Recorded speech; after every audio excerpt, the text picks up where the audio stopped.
Hey guys, welcome to the Cast and Spear Podcast. My name is John, and today we have back on the show Ted Harty from Immersion Freediving, and today we're going to be covering tips for hunting in bad viz. Welcome back to the show, Ted. Thanks for having me on.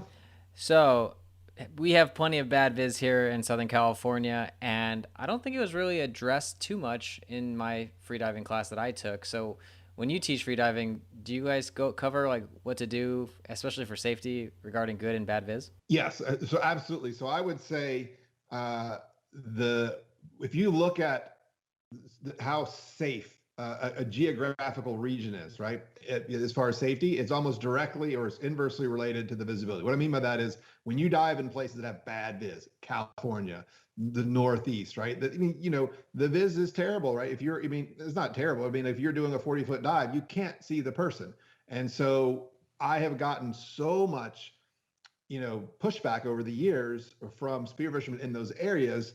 They say things like, look, Ted, all the safety stuff you're talking about, that's great if you live in like fantasy land where you can actually see things and see people. Like you keep saying, watch your buddy. I can't even see my buddy. How am I supposed to watch them, right? And so I think that if you dive in a place like that, which tons of people do, you can't just say, watch your buddy, because you can't see your buddy.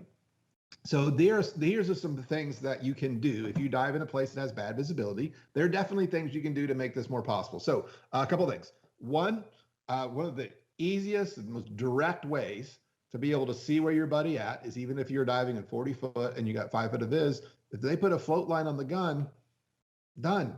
Just follow the float around, right? Now, when that person comes up, they're going to be somewhat near the float, right? Now, yes, technically they could be far away from that float, but if you can actually just go up the float line, when you come up, you're going to pop up right next to the float. So that's one of the easiest, immediate things. So that if you're diving in bad viz, that works. There's no way you're not going to see that float, right? Now there's pros and cons. Maybe what you're doing in spearfish, you might not want to use a float line or whatever, but that is a way that if you want to do it, will make it very clear where your buddy is. Another thing you can do is make yourself more visible, right? And so you can do things like you can put tape on the snorkel. You can put yellow tape, white tape. You can put this on the back of the weight belt, same sort of thing, right? And I learned this from Garo.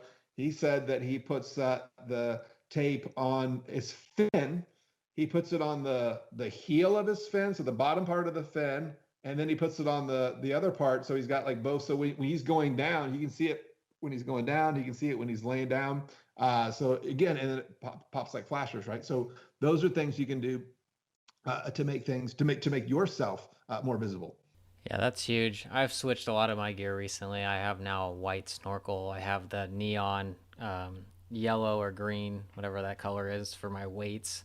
So I highly recommend it. It makes life so much easier. I used to have a black snorkel and I couldn't see my buddy if we did drift apart, especially when there's swell.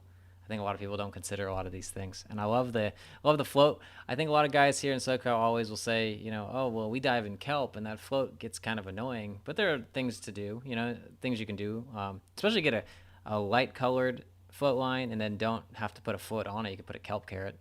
That's super helpful. Yeah. So I had first heard of that from Garo from Gannett Dive Company years and years ago. He made I think he called it a snake float. But basically, it sounds like exactly what you just described, is a line that just floats with nothing on the top, right? So you can zig through the kelp, but that thing is still on the surface, right? So it allows you can see your buddy that way. Actually, you brought up another really good thing that I talk about in my classes is you talked about, the waves, right? In South Florida, where I am, it's pretty regular. We can be out in some pretty rough water. And no matter, you have the best intentions, right? You're trying to dive in a team, you're trying to do everything right. Like it's sometimes it just doesn't work, right? You come up and you guys got separated. So here's what I'll tell you. Like when I'm diving, the guys that I dive with, if I hit the surface and my buddy is not like right there, what I know 100%, I know that person is actively looking for me. I know they're not down shooting a fish. I know they're not goofing off. I know they're like, I don't know where Ted is at this moment. So what you can do, and it works great, especially when you got waves. And I learned this from one of my, I think it was a PFI instructor from Spain. But anyway, You hit the surface, your buddy's not there. All you do is raise your gun over your head and then make a loud, obnoxious noise, right? You're in the area. You're like, where's Ted? Where's Ted? Where's Ted? Where's Ted? You hear the noise. All you got to do is 1 360 spin. You see the gun, and then boom, you go over, right? So it's a very simple technique that allows you to basically be more visible, right? If you get separated, because it goes over the waves. I mean, if it's flat calm, you don't need to do that. You see. But if there's waves, obviously it's more difficult to find people. And then that sound will make it really easy. Yeah, I would say nothing annoys me the most, and I'm pretty probably at fault for this as well, but when you are searching for somebody and it's like you haven't found them, maybe they are down for a minute or two and you're like actively searching, and then your heart races with all the thoughts of like, oh crap, like I'm the one who's going to get in trouble because I'm the buddy and I don't know where he's at. How can you stay calm on your next couple dives? It just wrecks the whole mental aspect of it for me, at least. But that's only because you're concerned about right, that. Exactly. So tell me a little bit about timing devices. Do you have kind of like, hey, my buddy is good at 60 feet and he usually dives at 1:30, so I'm kind of keeping that in the back of your head, or how do you use a timing device? Yeah, it's really useful because, I mean, so if you were to go out on a dive, right? I mean, so if you've got a group of 3 or 4 guys you dive with, or let's say 5 guys, I can almost guarantee you could line those people up and like, this guy stays down the longest, right? These 3 were like the average, and this is the new person we make fun of. He can't stay down more than 30 seconds, right? Like, intuitively that certain people stay down longer than others, right? Now, if you use a dive computer, which has so many other benefits from safety as well, but if you were to use a dive computer and you timed all of your dives, 90% of your dives are going to be within 10 seconds of your average dive time, right? I mean, so if you're a minute diver, I'm going to tell you pretty confidently that 90% of your dives are going to be between 50 seconds and 1:10, right? The only reason the spearfisherman would ever come up early is if he shot a fish, right at the beginning of the dive, right? If he doesn't, he's going to stay down for as long as they think they can stay down for, and then they're going to come up. So people cluster around these averages. That's a nice thing to know about your buddy. It's a nice thing to know that this guy's like, he's a 2-minute diver. This guy's a 1:10 diver. This guy's a 40-second diver, right? So you have a better idea to know when something like is gone wrong, right? Most people don't have dive computers at all. And most people, if they're in a situation like you described, because you're actually worried, by the time, if you're diving, you don't have a dive computer and you're not worried about this stuff, and you're trying to be safe, right? And if your buddy makes a drop and just never comes up, by the time you really realize that this has really gone wrong, you're already you're already almost too late to even do anything about it. Because if you listen to one of the other episodes, I said after 2 minutes, like, this thing's done.